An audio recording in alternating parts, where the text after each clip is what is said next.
Okay, video 93. Here we are at the shop. Got the door open, got a little heat going just to kind of knock off the chill. I actually had it too hot in here when I started working.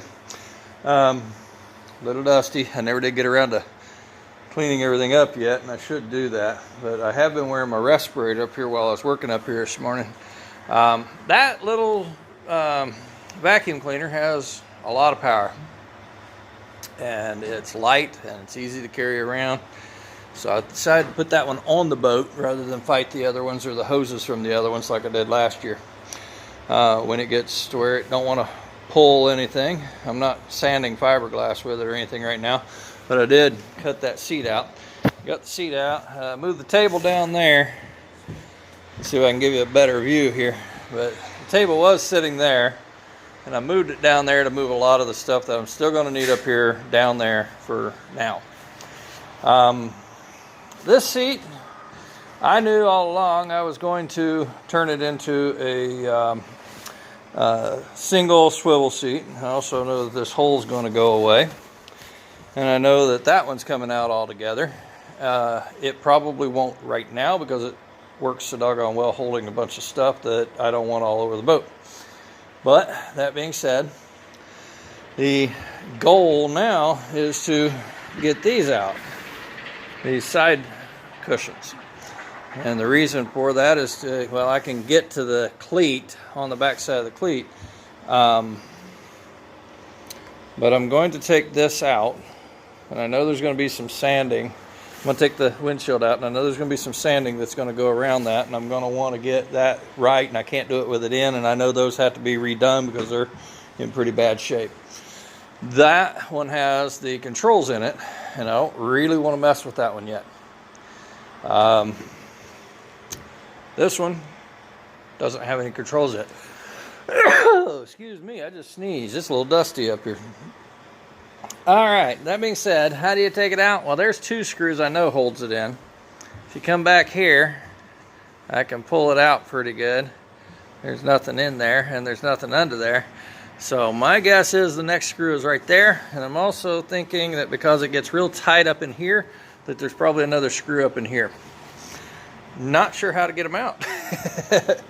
And again, we're working on this side first. So when I look under there, I don't see any screws. These are the only two screws I see on this side. That one's still pretty tight there. If you come back here, it gets a little loose. There's a screw that worked out of the hull. It is coming through from this side. So I guess you peel it back until you see the screw that they hid under there. And so my guess is that's the answer. This one right here has a screw in it somewhere, but there ain't nothing to peel back, so it's got to be coming. Well, I guess I don't know. So I am not 100% certain how I'm going to get that out. Probably going to take my multi-tool and cut those screws to get it off to see how they put it together, and then make a plan for how I'm going to put it back together. But I will say this. I tried to cut a stainless 1/4-20 bolt with that multi-tool, and it would not cut it very well. I ended up cutting the wood instead of the bolt. So I don't know how it's going to do on these stainless steel screws, but we'll see. The other half of it is it is cutting against bolts that are in fiberglass. See, like that one right there, it came out of the fiberglass. So when I start buzzing behind here to hit a screw, it may damage the fiberglass that it's screwed into. We'll have to wait and see. But I'm going to attack this one next, get as many screws out as I can with a screwdriver, and then see if I can cut some off. The windshields, I'm seeing screws here, back here, and up here on these mounts, and across the front. So I'm thinking they'll be able, we'll be able to get them out pretty good. I haven't put a straight edge from this corner to this corner to find out what's going on. All I know is this window does not sit square, true, and plumb the way it should. And I don't know if it's because of that damage that I got down here, or if I got a windshield that was simply improperly installed, Or if, I'm just glancing at it here, but you see how that's up like that. These may be at different heights, and they're definitely mounted at a different location, and sitting different. And it's also because there's a difference in height between this one and this one. So before putting this back in, if I get it out without breaking it, before putting it back in, it looks like if I take this screw out and that screw out, it looks like it just slides here. So I can probably just slide it over and get them out piece by piece is the hope. But putting them back in, I wanted to make that note just so I have some understanding of what I might have to endure getting them back in and getting them back lined up. It may be that the wood down below that I'm trying to replace has rotted and one side has settled more than the other. I don't know what's going on there exactly. All I know is that's different than what I think it should be. Let me get this view, but it looks like the driver's side is down a lot more than the passenger side to eyeball it. And that's a fact. This window's higher, this window's lower, not sure why. So I'm going to leave that at that, and I'm going to start getting some screws out, see if I can't start taking some of this stuff apart, see if I can't start storing some of this stuff. How am I going to store it? Well, windows don't want to break.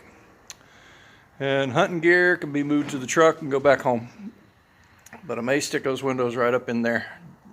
May have to get a piece of padding or something to keep them protected, but I'm probably going to clean that area off there, put that stuff in the back of my truck, and vacuum up that all up in there, and piece these windows out one piece at a time and see if I can gently put them up there without breaking them or losing them. That's the hope anyway. This thing here doesn't need to stick out like that anymore, I don't think, but I need a taller ladder for these really high shelves, but it don't have to happen today. But that's the goal. I'm not sure if I'm moving all that. I might move that stuff. I might not. I haven't decided. But that's the goal. The goal right now is to get windows out, see if I can get this cushion off, and see if I can't get the ladder out and move that stuff over, vacuum it up, and see if I can't get this cushion off and these windows out, and then start forward on the forward ones around those handrails up there. You see the handrails? Well, I haven't been up there yet much because I got so much stuff up there that I don't really want to move around right now. And that being said, you got to be careful. This is the ski locker cover. I took it out because I knew I had some rot down there, and I decided I was never putting it back in. Problem is, I'm having to dodge this hole too much, so it's going back in now. As far as cutting this wood, the Sawzall worked better, but burnt through the battery power quicker than the multi-tool. If I needed a precise cut, though, the multi-tool would have taken it right down to where I wanted it, and I don't need to do anything more there today. I'm not 100% certain what I'm doing in this section to finish out. I'm going to work up there, I'm going to work back there, I'm going to work the hull, and then this will be last. But I do have some work in this area to do, no doubt. But that'll be last. But that is not the most solid ski locker, but it'll do for now. Thanks, and have a great day.